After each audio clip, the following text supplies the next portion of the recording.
Okay, so now it's all about caulking, and I want to get my bead nice and clean and straight and all that kind of stuff. And then I'm gonna take my little wrench and I'm gonna tighten these flex pieces on here, and I'm gonna make them snug. I'm not gonna try to over tighten them. Last thing you want to do is to over tighten these, trust me. I'll make them snug, and then when I test it after I hook up the drain line and stuff, when I turn the water back on, I'll check for leaks. If it happens to just slightly be dripping for any unknown reason, I'll put my wrench on there and do it at about 1/8 of a turn, and that's about it. See if it stops leaking. If it doesn't, do another 1/8 of a turn. Last thing you want to do is over tighten these and have something else go wrong. You know what I mean? Okay, bit by bit you can do it. I got this one to hook up over here. This one goes over here, and my adjustable P-trap goes back up in there, and we'll see what we can do about getting it hooked up where we need it. Okay, and before I caulk this, okay, I'm gonna make the attempt to hook up the adjustable P-trap and all that kind of stuff, good stuff. And if for some unknown reason that I need to have a 1/2 inch more gap to get my wrench in there just right or something, maybe I can take this whole thing and slide it towards me, you know, this way, so that I can get everything attached right, and then maybe leave this out a little bit, or maybe push it back in, lift it up just barely and push it back in or something. Whatever you got to do to make it work, right?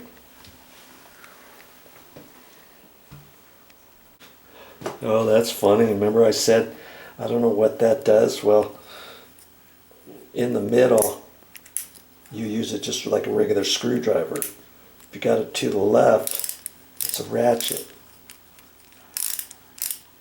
If you got it to the right, it's still a ratchet for loosening and a ratchet for tightening. That's kind of slick and irregular. Quite nice, like that. Hey, well, I got everything hooked up. I turned the water on. Before I actually turned this on, I unscrewed the aerator. And sometimes you can get it off with your hand. Other times you have to get it off with a pair of pliers. And then I turned the water, the cold water, hot water side, flushed the pipes out to make sure there was no little bits in there before I put this back. And usually you just do that hand tight, okay? Man, that thing, let me tell you, that was hard to get back in there, and to actually tighten up the nuts to the adjustable P-trap. I had to use these types of vice grips. If I didn't have this, I don't know if I could have tightened it up enough. I couldn't get my channel locks in there because the ends weren't long enough, and I needed to get that nut tight. Let me show you. I'm taking you off here. Look at that. See, that nut and this one I had to get. And the funny thing was, when we put this all together, there's a reason why they had this pulled out, and that's because remember this pipe wasn't in straight behind this section here, and to get that on there and to keep this elbow right here from hitting, see how close it is? That's because I took this and I had to kind of slide it over that way just a little bit so that I could get it so it wouldn't hit, because there was no way I could adjust anything from the sink coming straight down. And so now I've got just a little bit of a gap right there in case I ever have to replace this trap if it ever leaks or something. And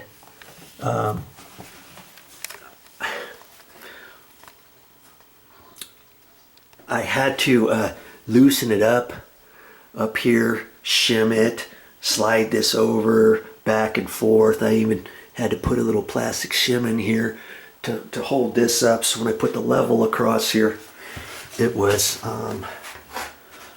level. See, I checked it this way. You see there? Look at that. Look at that. That's pretty good, isn't it? And then I turned the water on, ran it for a bit, and I didn't think I had any leaks. Now I see a little bit of water there, and look at that. See there? There's just a hair water there, so I'll have to run it a little bit more and see where that was coming. It might have came from up here or this one here, and I'll have to look at that a little bit longer. I was all proud of myself that it wasn't leaking, and now look at that. There's just a small little bit of water there, and so I'll have to run it, make a determination. I may have to. I'm hoping it's this nut and not this one back here. Whichever one it is, I'll have to tighten it down a little bit more and see what I have to do. And if it is from this one, you know, I may have to loosen up this whole thing, take it down, put some Teflon tape on that, because I can't get in there. There's hardly enough room at all to get in there to do some work, you know. One way or another, I'll get it. And I've got all these tight and everything, and then see, I'll put silicone around here when I get all done. I'm not done yet, apparently, because that's dripping. So I'll figure it out and see what I have to do to get it fixed. And I want to make sure nothing is leaking before I call it good, and then I can caulk this, caulk that, and make a determination what I'm going to do down at the floor line, and then caulk this. I don't want to have to mess with any of that until I get that trap fixed. Now, I have not figured out where the leak's coming from yet, but before I make the assumption that it's one of these fittings that are dripping, you know, it could be something from way up here, dripping down, hitting the top of this, running down, or whatever. So make sure you run it and shine your flashlight on it and take a look on it and all that kind of stuff, and see if you can't locate the leak so you can fix it. Well, I think I got her. You know, here's a tip for you. This was the old trap. Okay, this was the part that went into the wall, and see, this was the old rubber gasket, and see this bit here has a little bit of rust on it. There's some rust on there, and I had this sink off for maybe 3 months. And so when you use the old gaskets, these rubber gaskets and old things, sometimes they leak. I didn't think it would leak, but yes, sure enough, it did leak. I even tried to put a new gasket on there, but the threads, see, these are old threads, and on certain areas they're not like brand new threads, and I got that until it was tight all the way, and it was still dripping down from underneath because there's some rust spots, bad threads, bad gasket, and all the bit. And you see the bottom here? Look, there's hardly any thread there. The new P-trap that I put, the threads, there's twice as many threads. It's thicker than this. This is about a 16th. The other one was about an 1/8 or 3/16 with way more threads on it. Brand new everything, brand new rubber on there. And so I went ahead and did it. It was longer than this. I had to chop it off. I put it all back together, and son of a gun, it does not leak. I even had, because the threads were longer on the new one, I was able to wrap Teflon tape around there before I slid it up into place. I put it up there. I had Momi kind of help me because you got to get all the fittings fitting and connected properly before you put the threaded nut on there, or else you could cross thread it or get the pipe coming out cattywampus slightly at an angle. And I ran this thing for 3 or 4 minutes the other way, and then sure enough it started dripping. And then I tried to fix it and put some Teflon tape on it and pull it apart. And then I used the new trap. I just used a new trap, but I didn't use this new. And then I tried that, it still leaked. So I had a new one that was longer than this. I had to chop it off, not rusty here, put it all back together, and it is not leaking. So word to the wise, if you want to take your sink apart and you have it off for 3 or 4 months while you're remodeling, painting, putting in new flooring and all that kind of stuff, it might behoove you to just go ahead, even if this looks halfway decent, to just go ahead and replace your trap assembly.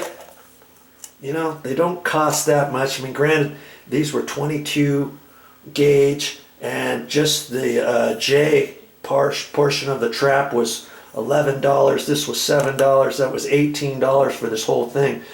If you get a 17 gauge, it's like $28. And then if you got 24 gauge, it's a little bit less, $13, $14 for this whole thing. But I went mid-range and I put it up there, I ran it. And there's a tip for you. When you get all done, thinking you're done, don't just run the water for a minute or two. You've got to let it run long enough to go through there to see if in fact you're going to have any drips. Because if you had I walked away with this after about a minute doing the water test, thinking, okay, yeah, it's fine, and just walk away, it would have started dripping later. And then it would have had a wet spot on the floor, and weeks from now we'd look down there and maybe the flooring is discolorated or warped or whatever, you know what I mean? So if you're gonna do it yourself, go the extra mile and do the water tests properly. And if something's leaking, you just got to do whatever you got to do to make it stop leaking. Try it again. Run it through a water test for about 4 or 5 minutes. Shine your flashlight up there. Make sure the floor is all nice and dry. And once you see that you have no drips after that, you can call it good. Oh man. Okay, so now that I got everything done, I'm going to just check it one more time. With me doing all the finagling, I just want to make sure that I didn't move the shim. I still have a little shim here. Everything looks all nice. I'm gonna put my level on here, make sure everything's level again, and make sure my screws are tight. I made those kind of snug from before. I'll just do a once over on that, and then I'll look at everything. Look at this. Make sure this looks pretty plumb, which it does, and I can check it from side to side this way to check it, and I've already checked it with the level, you know, up across this way, make sure it was plumb that way, check the level this way, made sure this was pretty good. See, had I have something happened to the video camera there for a minute, I might have touched the button by mistake. Had I have caulked this after I installed that and bolted it up and had that there, I wouldn't have realized until later, oh shoot, the P-trap is hitting the back edge of that.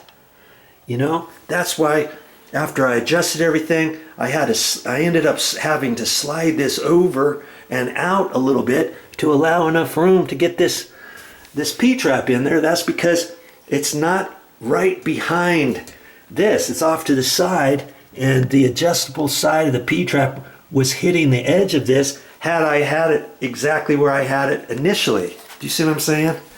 So be careful.